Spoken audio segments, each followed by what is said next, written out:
A continuación, la hueca política.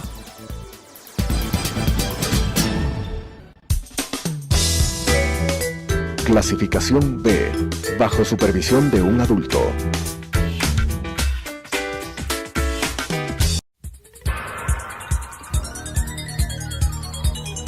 Las opiniones vertidas en este espacio por la producción y dirección del programa son de exclusiva responsabilidad de sus autores y de quienes intervienen en ellos.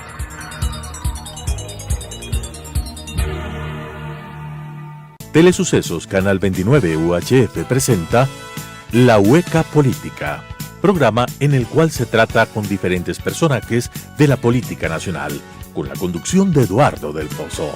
La Hueca Política. Amigos, bienvenidos a La Hueca Política. Hoy nos vamos a centrar en un tema importantísimo para la ciudad. Vamos a centrarnos en lo que es la movilidad, en lo que es una movilidad sostenible, cómo tratar de ver la movilidad, cómo construimos Quito de aquí a largo plazo. Y para eso hemos invitado a jóvenes que son empresarios y que están involucrados justamente con esta temática. Tenemos el gusto de tener a dos personas, a Diana Cárdenas y César Vaca. Bienvenidos. Ambos son personas, empresarios que quieren colaborar en la construcción de un Quito moderno, de un Quito sustentable y sostenible a largo plazo. Y para eso queremos, evidentemente, que primero les damos la más cordial bienvenida y queremos arrancar que nos comenten un poco en qué consiste Be for Future, de qué se trata. Bienvenido, César.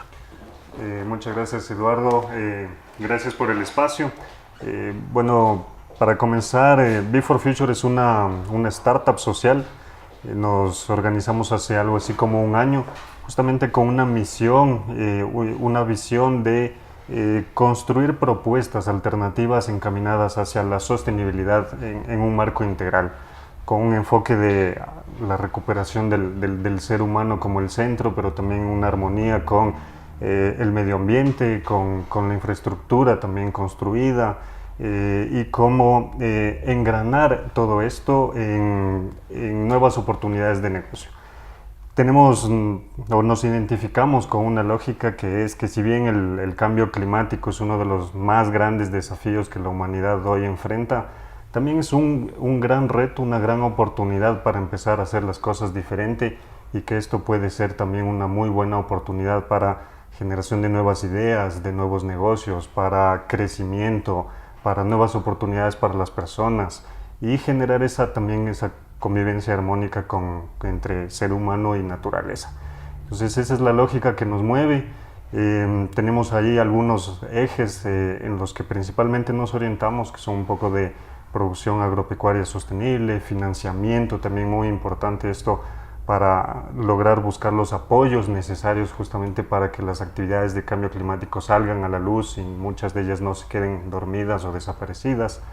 Ya lo he mencionado, temas de cambio climático, movilidad. Justamente ahora estamos muy fuertes en esta campaña de la movilidad sostenible, Juntos por la Movilidad Sostenible, con lo que queremos presentarle a las autoridades unas propuestas que nacen desde la ciudadanía para abordar este tema. Y en fin, estos son como las principales líneas de acción que al momento hemos abordado. Perfecto. Diana, un poco cuéntanos, la ciudad de Quito tiene grandes problemas en movilidad. Todos los días quienes transitamos por lo largo y ancho de la urbe, nos encontramos con trancones, con contaminación del transporte público, con dificultades en términos de movilidad. A veces es complicado moverse desde el hogar hasta el sector de trabajo que queda al otro, el sector de la ciudad, y no existen líneas de transporte, o el sistema de transporte no es adecuado, no es cómodo. En ese sentido, cuéntanos un poquito este concepto que ustedes están elaborando, que ustedes están trabajando y tan importante para el crecimiento y el desenvolvimiento del transporte público en la ciudad, la movilidad sostenible. ¿En qué consiste? La movilidad sostenible es un término mucho más amplio e integral. Nosotros cuando hablamos justamente de movilizarnos, muchas veces pensamos en transporte. Solamente movilizarnos es llegar de un punto A a un punto B. Sí. pero en realidad hay muchas cosas más de por medio, ¿no? Llegar de un punto A a un punto B, pero ¿bajo qué condiciones? Entonces, ahí están las opciones que se nos ponen enfrente para llegar de un punto A a un punto B. Entonces, podemos llegar en un vehículo privado, por ejemplo, podemos llegar en un bus, podemos llegar a pie, podemos llegar en bici. Pero en realidad, ¿eso es factible o no? ¿Por qué? Porque cada uno de los actores debería tener un espacio. En la realidad actual, el vehículo privado se ha tomado esos espacios, en su mayoría. Entonces ha sido muy difícil para que otros actores La ciudad de Quito llegar... tiene cerca de 500.000 vehículos, un poco más. Sí, Son cifras alarmantes, ¿no? Son cifras bastante altas y además hay un problema, y es que las proyecciones dicen que eso se va a duplicar de aquí a 2030. Entonces, si que no tomamos acciones en este momento, vamos a tener una situación realmente alarmante en el futuro. Y el tema central es comenzar a pensar en una movilidad mucho más integral, este concepto de movilidad sostenible, en que nuevamente, o sea, volviendo al tema de la sostenibilidad, ponemos a las personas en el centro, consideramos también, obviamente, el tema ambiental, y ahí comenzamos a ver toda la dinámica que se produce. Entonces, en cuanto a la recuperación, por ejemplo, del espacio público, para los peatones, para los ciclistas, el tener un sistema de transporte público que funcione con energías limpias, de ser posible, que sea un sistema intermodal, que, por ejemplo, yo pueda subirme en el bus con mi bici, llego a un punto, me bajo, voy con mi bici al punto B, después camino. Entonces, ir mezclando esas cosas y dando un lugar a todos los actores de la sociedad, porque también está este tema del derecho a la ciudad. Es un derecho constitucional, Eduardo. Así es. Entonces, este derecho constitucional es clave y digamos que en este momento no se está respetando porque se da mucha más prioridad al vehículo privado. Entonces, uno como peatón, como ciclista, tiene que luchar para tratar de encontrar su lugar en ese espacio público.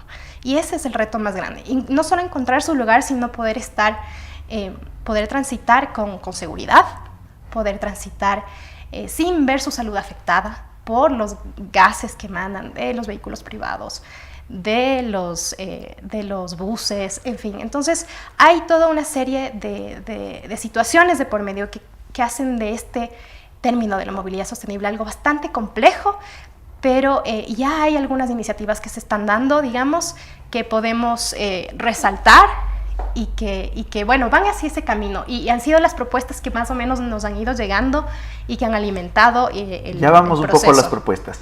En términos generales, resumiendo, la ciudad de Quito hoy por hoy tiene un 70% de la ciudad que se mueve en transporte público y el resto aproximadamente en vehículos privados.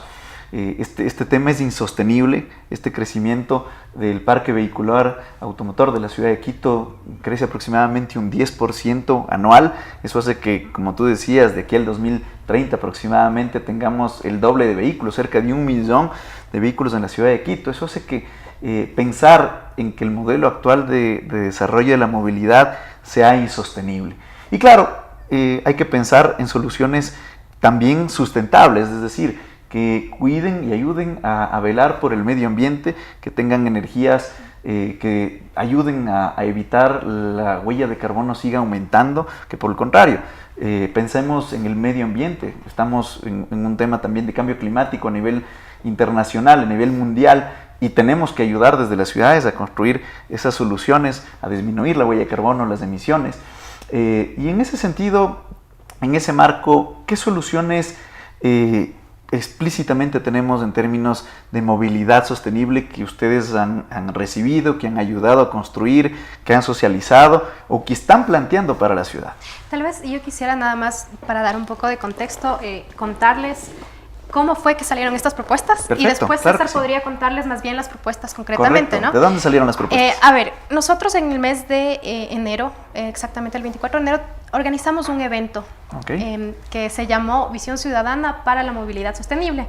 Entonces, en este evento nosotros lo que buscábamos hacer era convocar a todos los actores posibles de varios sectores, de la academia, sociedad civil, actores como colectivos de peatones, de ciclistas, en fin, igual ciudadanos a título personal que están interesados en este tema, incluso consultores, expertos. Incluso invitamos también a al sector privado, invitamos al sector público y obviamente a los GATS, incluido al municipio de Quito. Y de este evento, bueno, ahí tuvimos una participación de más o menos 100 representantes y ciudadanos a título personal de varias organizaciones. Entonces, esas propuestas se fueron construyendo en este espacio, digamos, para que tuviera un poco de legitimidad, si tú quieres, porque no eran cosas que nosotros queríamos inventarnos. O sea, no es una propuesta de un grupo de consultores o de la empresa como tal.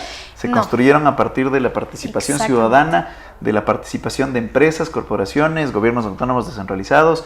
Colectivos. Colectivos, okay. Entonces, en este espacio nosotros, bueno, lógicamente fue un espacio un poco más formal, tuvimos una serie de presentaciones de expertos, después tuvimos un panel un poco más abierto, donde estuvo incluso la secretaria de Ambiente y algunos representantes de colectivos y de academia, y después tuvimos este espacio ya más de construcción colectiva, que era justo el objetivo del evento, lo demás era más introductorio. Y en ese espacio de construcción colectiva, nosotros planteamos una metodología con la cual queríamos recabar algunas cosas, entre esas propuestas, una visión también de lo que se ha hecho ya, como una línea base de en dónde estamos. Y una vez tenía esa línea base, íbamos a ver más o menos las amenazas y las oportunidades que se veían y las propuestas a futuro. Entonces ese fue más o menos el marco, y lo que nos llevó luego fueron los insumos que nos dieron para construir un documento. Este documento, Visión Ciudadana para la Movilidad Sostenible, justamente se llamó como el evento, con las propuestas ya sistematizadas de los resultados que nos dieron en estas mesas. Entonces, esos resultados fueron entregados justamente el 7 de marzo con algunos colectivos, representantes de colectivos, con una estrategia un poco interesante, digamos, porque justo queremos visualizar esto que yo te decía de la intermodalidad. Entonces, lo que hicimos fue convocar a la gente por redes y demás, y a todos los colectivos que nos habían ayudado en un principio y que han estado involucrados en el proceso, para encontrarnos todos en la estación La Ofelia. Después de eso, coger el bus eléctrico, que estaba justo en proceso de pruebas, llegar a La Marín, de ahí a bajarnos del bus y subir caminando, en bici, como quieran, hasta la Plaza Grande, y en la Plaza Grande, bueno, llegar ahí con la propuesta y entregarla a las autoridades. Buscábamos entregar al gobierno central, bueno, estuvo un representante del EMETOP, y entregamos justamente al alcalde y al secretario de Movilidad también la propuesta. Entonces, eso como un contexto, y ahora sí le dejaría más bien a César que les cuente. Claro, cuéntanos un poco, sí. César, ¿y en qué aterrizó todo este trabajo que nos ha contado Diana? ¿Qué nomás lograron sacar? ¿Qué ejes nomás encontraron para desenvolver dentro del que es un modelo de ciudad sostenible, de movilidad sostenible? Sí, correcto. Ahora hablamos de eso, pero me gustaría solamente robarnos un minuto, porque claro sí, aprovechando el espacio es muy interesante que la gente conozca algunos datos que hablan por sí solos y de dónde nace esto de la movilidad. No es solamente cuestión de decir estoy a favor o en contra de que existan o dejen de existir automóviles, sino la cuestión es mucho más profunda. En ese sentido, ya se mencionaba, en los últimos 5 años el sector del transporte en general ha crecido alrededor del 50%. Y 9 de cada 10 vehículos que han ingresado a nuestro parque automotor son vehículos privados. Eso ya nos habla de hacia dónde estamos enfocando, por ejemplo, el uso que le damos al transporte y evidentemente cuál es el uso de la energía, hacia dónde va a parar. Por el lado de las emisiones, si queremos hablar de esto, las emisiones que se producen en el sector transporte equivalen a que cada año se talen aproximadamente 28.000 hectáreas de bosque amazónico. Eso representa las emisiones del sector transporte. Otro dato, por ejemplo, sí vemos los subsidios que se dan solamente a la gasolina, y hago hincapié en gasolina porque para hacer referencia al consumo privado que hacemos de este recurso energético, esto equivale a alrededor de unos 700 y algo más millones de dólares anuales, que según las cifras que están en subsidios, que según las cifras disponibles sería equivalente a decir que podríamos construir 3 veces el tranvía de Cuenca, por ejemplo. Entonces, esas son la magnitud de los datos y la magnitud de la realidad. Cuando en teoría también están planteadas o están en proceso constructivo, más allá del cuestionamiento que tenemos en los costos y de la legalidad de los procesos y demás. Fuera de eso, cuando alguna vez vendían aquel concepto del cambio de la matriz productiva, que no tenían muy claro hacia dónde iba, pero la verdad es que es necesario aprovechar las cosas que ya tenemos, y en ese sentido las fuentes de producción de energía eléctrica pudieran ser una herramienta importantísima para poder dar ese giro indispensable en términos de movilidad sostenible. Pensar también en las emisiones, en la huella de carbono que generamos como ciudad, que es altísima, ¿no es cierto? Y dar un giro hacia ese lado. ¿Cómo lo ves tú en ese sentido? Sí, correcto. No sé si aquí te enganchamos con la parte de las propuestas, porque justamente es súper interesante que estos datos que ahora aprovechamos para socializarlos, pero también es muy grato saber que las personas, los colectivos, la ciudadanía en general sí está alerta o sí concibe estos aspectos, y que creo yo que con un poco más de socialización, de trabajo, de empoderamiento, la gente está dispuesta a aceptar estas propuestas de cambio. En ese sentido, lo que se recogió en el documento como propuestas, si bien son diversas, vamos como a 5 ejes. El primero es una normatividad más integral que justamente permita una mayor interconexión entre el gobierno central y los gobiernos territoriales, principalmente los GATS cantonales, quienes son los que tienen la competencia de transporte. Entonces ahí se notan algunas divergencias, algunas veces no es tan integral, digamos, la norma. Entonces esto la ciudadanía sí lo percibe como uno de ciertos limitantes. Por ejemplo, uno de esos limitantes podría ser justamente en la posibilidad de que en territorio se acceda a fuentes nacionales e internacionales de financiamiento para aplicar alternativas de movilidad, ¿no es cierto? Otro segundo eje es que la ciudadanía pide y está dispuesta a participar en mayores espacios de empoderamiento, de decisión, de diseño de la política pública. En ese sentido, por ejemplo, en Quito tenemos la ordenanza 194 sobre movilidad sostenible, un trabajo colaborativo entre ciclistas, peatones y la Municipalidad de Quito, y es un muy buen avance, un avance que tal vez sea ejemplificador, digamos, pero tenemos que estar alertas de que no estamos hablando aquí solo de Quito, sino de todo el país. Entonces, ¿qué pasa en otras ciudades, tal vez medianas, más pequeñas, que todavía no han dado este paso y cuya ciudadanía también le gustaría estar empoderada en sus respectivos territorios de tener este tipo de instrumentos y este tipo de participación y empoderamiento? De la mano viene todo el tema de sensibilización, educación, formalización de los espacios educativos para por ejemplo, la seguridad vial, para la continua profesionalización del sector transporte, para la sensibilización justamente de la ciudadanía en los temas estos tan profundos como, por ejemplo, la energía, el cambio climático, las emisiones, todo lo que estamos hablando. Un tercer eje súper importante y muy llamativo también es el recambio tecnológico, y es lo que tú mencionabas, Eduardo. Hasta el momento todo el mundo, ¿no? Esto no es solo de Ecuador, todo el planeta hasta el día de hoy ha privilegiado el motor de combustión interna, es decir, los motores de gasolina y diésel.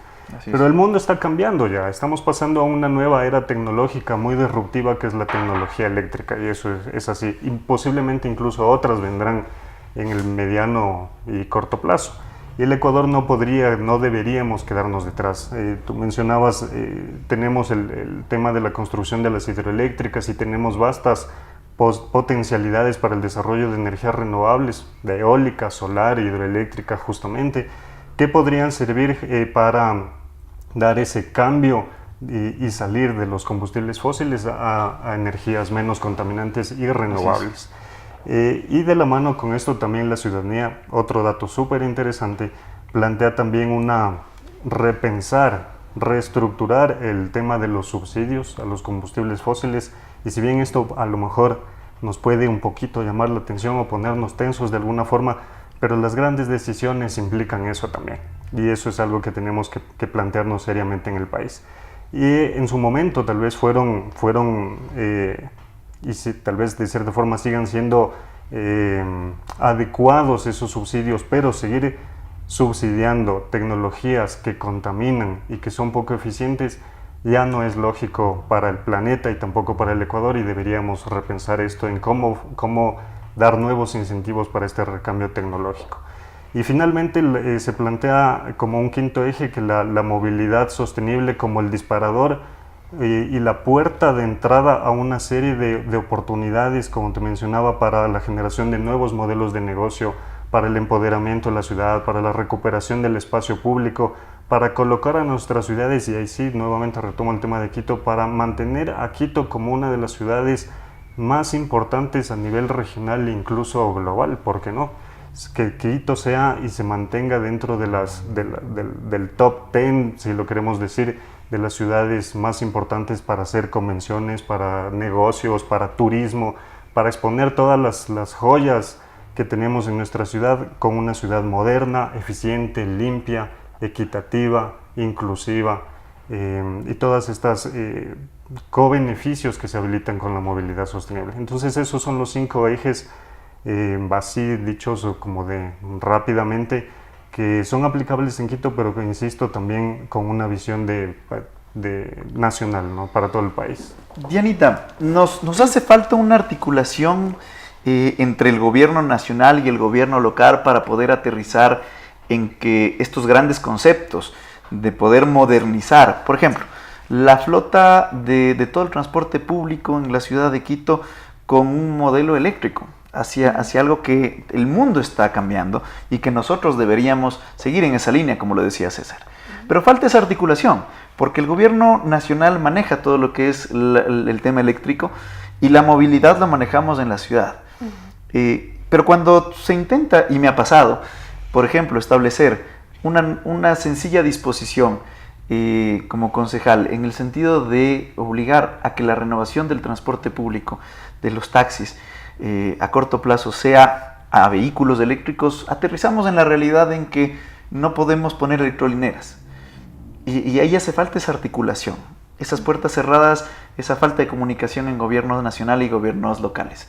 ¿Cómo logramos esto y qué tan indispensable resulta ser esto para poder poner en práctica estos conceptos de movilidad sostenible que ya hemos conversado? Sí, Eduardo, exactamente. En el documento lo vimos como una de las propuestas y uno de los problemas identificados por los ciudadanos, ¿no? Este tema de la articulación que es gravísimo. Si bien los gobiernos autónomos han podido ya hacer algunas cosas, tengo que resaltar lo que ya se ha hecho en Loja, por ejemplo. En Loja se hizo el tema de las electrolineras, de los taxis eléctricos, y bueno, sí, el tema de las electrolineras se volvió un problema. En este punto es cuando tal vez tenemos que ver la propuesta ciudadana y decir, ok, un espacio de articulación, gobierno central y gobiernos locales es lo que está pidiendo la ciudadanía, es lo que ya estamos percibiendo como un problema y es la propuesta. Ok, ¿cómo lo armamos? Entonces ya en ese punto es en que nosotros hacemos un llamado a que el gobierno central y los GATS también trabajen, se hablen, trabajen en conjunto para poder encontrar los mecanismos formales para que estas decisiones se faciliten, porque hay un marco normativo que, digamos, trata de establecer esa articulación, pero efectivamente no se encuentran los espacios y no se puede lograr esto a la final. Entonces, sí, esta es una de las propuestas, es una de las falencias y una de las cosas que se tienen que atacar desde ya. El tiempo nos quedó realmente corto, es una temática tan amplia que yo les voy a comprometer públicamente a que tengamos una siguiente reunión, una siguiente entrevista para poder aterrizar en proyectos concretos que necesita la ciudad de Quito, con la implementación del metro, la reestructuración de frecuencias, la implementación de ciclovías articuladas con la participación ciudadana como un método de transporte alternativo también. Y cómo aterrizar todo este tipo de conceptos de movilidad sostenible que hemos ido construyendo, que hemos ido conversando en esta sesión. Así que quedan totalmente comprometidos. Lamentablemente el tiempo no nos da para más, pero queda este concepto muy claro, que en la ciudad de Quito hoy por hoy tenemos un grave problema de movilidad, un grave problema de crecimiento del parque automotor, principalmente privado, que debe ir migrando hacia el transporte público de calidad, pero que también piense, por supuesto, en las futuras generaciones, también piense en el cambio climático, en disminuir la huella de carbono, las emisiones que generamos como ciudad y como ciudadanos. Ese es un gran reto que lo hemos conversado el día de hoy y que continuaremos con esta charla porque es riquísima. Muchas gracias por habernos acompañado el día de hoy, muchas gracias César, muchas gracias Diana, felicitaciones por la construcción de Be4 Future. Definitivamente este tipo de iniciativas ayudan a construir país, ayudan a construir ciudad y eso es lo que más se necesita, de este tipo de iniciativas que constituyen un aporte fundamental para seguir construyendo lo que es el Ecuador. Muchas gracias y felicitaciones nuevamente. Muchas gracias. Nos vemos la próxima semana en La Hueca Política. Las opiniones vertidas en este espacio por la producción y dirección del programa son de exclusiva responsabilidad de sus autores y de quienes intervienen en ellos.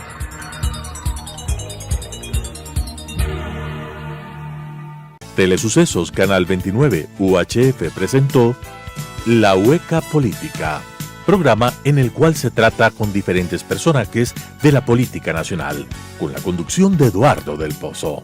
La Hueca Política